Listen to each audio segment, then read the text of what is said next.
What's good, peeps? Welcome to the channel and thanks for stopping by. In today's video, we'll get to know the origin story of Miles Morales. Although he has become pretty popular, he is still relatively new to the Marvel Universe. If this is your first time checking out the channel, what we do is cover the origin stories of comic book characters, especially those coming to, or rumored to be coming to, live action. So if you like knowing the comic origins of the characters you're watching in the movies and the shows, then this is the channel for you. So help a brother out and hit that subscribe button and turn on the notifications so you don't miss out on any of your favorite characters. So let's get to it and find out who is Miles Morales.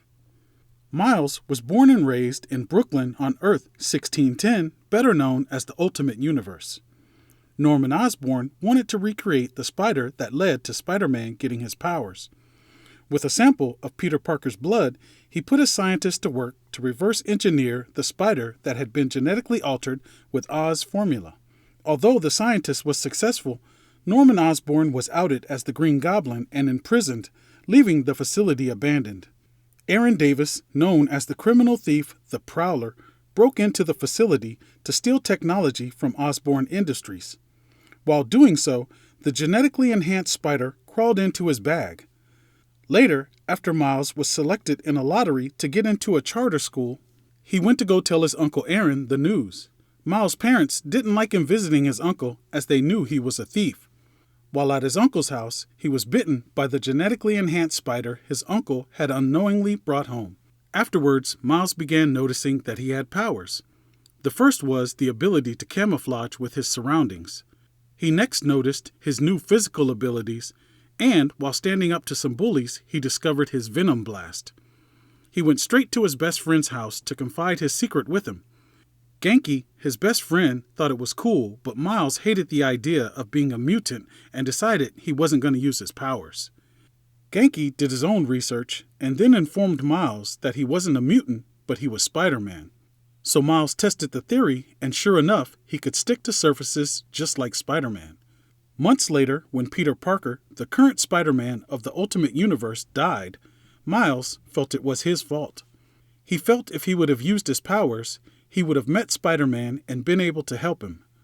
Miles then decided he would become the new Spider-Man since they no longer had one. At Peter Parker's funeral, he asked Gwen Stacy why Peter became Spider-Man, and she told him. He tried to come up with a costume, but he really sucked at it and ended up going out on his first mission in a Halloween Spider-Man costume. That's when he had his first encounter with a supervillain and ended up taking down the Kangaroo. Days after his first battle, Miles was captured by Spider-Woman, who brought him to Nick Fury. To Miles' amazement, Fury knew everything about him and his uncle. Meanwhile, in the medical ward of the Ultimates headquarters, Electro woke up and went on a rampage. Miles was instrumental in helping the Ultimates take him down. The next day, Spider-Woman showed up at his school and presented him with a new costume and told him he had earned a chance to be a hero. Miles later battled Omega Red and defeated him. He was then shocked when his Uncle Aaron confronted him, knowing that he was Spider-Man. His uncle blackmailed Miles and told him he would tell his dad he was Spider-Man if he didn't do what he said. His dad had a strong distrust of mutants and superheroes. So Miles went along with his uncle. His uncle then used him to help him take down the Scorpion.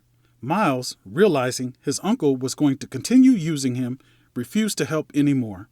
May Parker called in a favor to Tony Stark, wanting to meet the new Spider-Man. Meanwhile, Miles decided to confront his uncle. The two battled, and during their battle, his uncle's vibro-shock gauntlets malfunctioned and exploded, killing him. Miles later got a phone call from May Parker, and Miles went to meet her. She wanted the meeting to pass down Peter's web shooters to Miles, which she did when he arrived. He then assisted Captain America in taking down the Rhino. Well, that's how Miles Morales became the Ultimate Spider-Man. Since they teased his possible existence in Spider-Man Homecoming, maybe we'll see him in the MCU one day. Well, as always, I appreciate you taking the time out of your busy day to stop by the channel and check out these videos. Please like, share, and subscribe. We'll see you again real soon. I'm out. Peace.